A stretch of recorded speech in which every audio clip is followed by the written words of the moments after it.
The planet has been through many changes since it formed 4.5 billion years ago.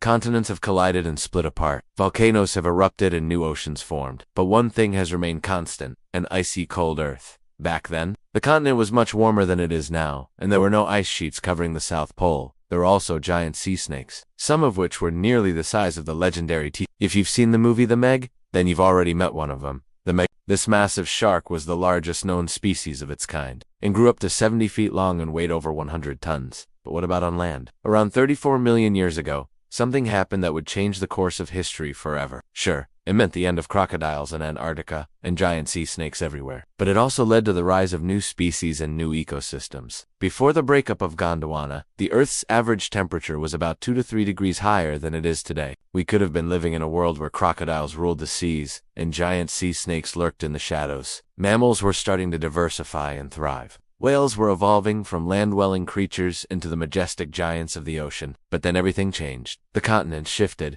the climate cooled, and ice began to cover the Earth. It seemed like the dawn of a new era. But in reality, we were just entering the latest chapter of the Cenozoic Ice Age we live in today. After all, if there had been no Ice Age, humans might not have evolved in the way. It's clear that our planet has undergone some truly incredible transformations over the past few million years. Don't forget to like and subscribe. And as always, stay curious. From the reign of the megalodon to the evolution of whales, the Eocene epoch was a time of immense change and discovery. While we may never see crocodiles hunting in the Antarctic Circle, or giant sea snakes slithering through the coral reefs again, we can take comfort in knowing that their legacy lives on in the fossils they've left behind. By studying these ancient creatures, we gain a deeper understanding of the history of our planet and the forces that have shaped it over the eons. So the next time you come across a fossil of a mosasaurus or an ambulocetus, take a moment to appreciate the incredible creatures that once roamed our oceans. And remember that Earth has come a long way since the days when whales walked on land and crocodiles ruled the seas. That we did, and we may not have developed the technologies and cultural traits that define us today. So while the last time Earth had no ice was certainly a strange and wonderful period in our planet's history, it's ultimately up for debate whether it was better than the ice age we live in today. Antarctica broke up with Australia and froze over. Well, not exactly. What really happened was that the supercontinent of Gondwana began to break apart, and Antarctica drifted towards the South Pole. As it did so,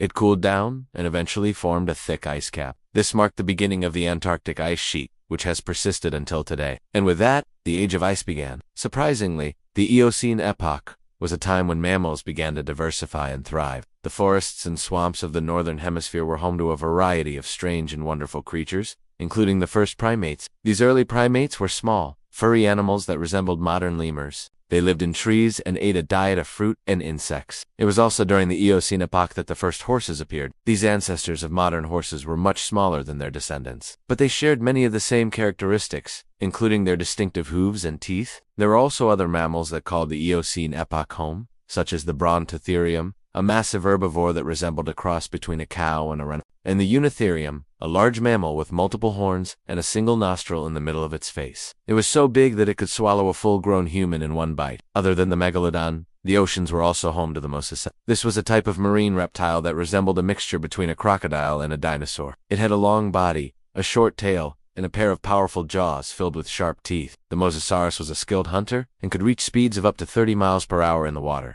It fed mainly on fish and other marine animals. These enormous snakes could reach lengths of over 50 feet and were perfectly adapted for life in the water. This mammo was unlike any other and earned its name, which means walking whale, because it was one of the earliest ancestors of modern whales. Unlike today's whales, which are fully aquatic mammals, the ambulocetus was a land-dwelling creature that could walk on 4 legs. It had a long snout, sharp teeth, and a pair of small eyes. It used these features to hunt fish and other small aquatic animals. The ambulocetus is believed to have spent its time on land looking for food and then entered the water to catch its prey. It was a truly unique creature and an important link in the evolutionary chain that led to modern whales. They had paddle-like tails for swimming and special nostrils that allowed them to breathe underwater. Their diet consisted mainly of fish, but they were also known to prey on smaller marine creatures. Just imagine being on a tropical vacation and coming face to face with a 50-foot sea snake. You'd probably need a bigger boat. Instead, there were vast swampy areas that were home to all kinds of weird and wonderful creatures, including crocodiles. These weren't your typical crocodiles, though. They were much larger and more ferocious. One of the largest crocodile species that ever existed. The megalodon lived in the Antarctic Circle during the Eocene. This massive reptile could grow up to 60 feet long and 20 feet tall and weighed as much as 20 African elephants. That's right, 20 elephants. It was a true apex predator, feeding on anything that got too close, including seals, fish, and even other crocodiles. Today, the only crocodiles you'll find in Antarctica are the ones that tourists bring with them on their cruises. But during the Eocene epoch, they were everywhere. There were also other types of crocodiles living in Antarctica, such as the which was named after the famous explorer Ernest Shackleton, who led several expeditions to the continent. From the frozen poles to the glaciers set the landscape, our planet seems to be stuck in a perpetual winter, but this hasn't always been the case. In fact, there was a time not so long ago when the Earth was completely ice-free. A time when crocodiles roamed the frigid waters of Antarctica and whales hunted on dry land. Welcome to the bizarre world of the Eocene epoch, which lasted from 56 to 34 million years ago. This was a period of intense heat, when the Earth's average temperature was 2 to 3 degrees higher than it is now. The oceans were teeming with life, including some of the most bizarre creatures ever to exist. First up, we have to talk about the crocodile that ruled the Antarctic Circle. This may sound crazy, but it's true. But crocodiles weren't the only large reptiles lurking in the southern seas.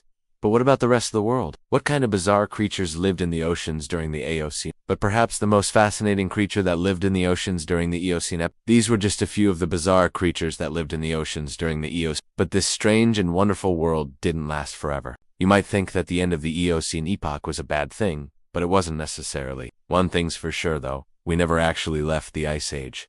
So the next time you feel like you're freezing in the cold, just remember it could have been much worse. As we wrap up our journey back to the last time Earth had no ice. Thanks for watching.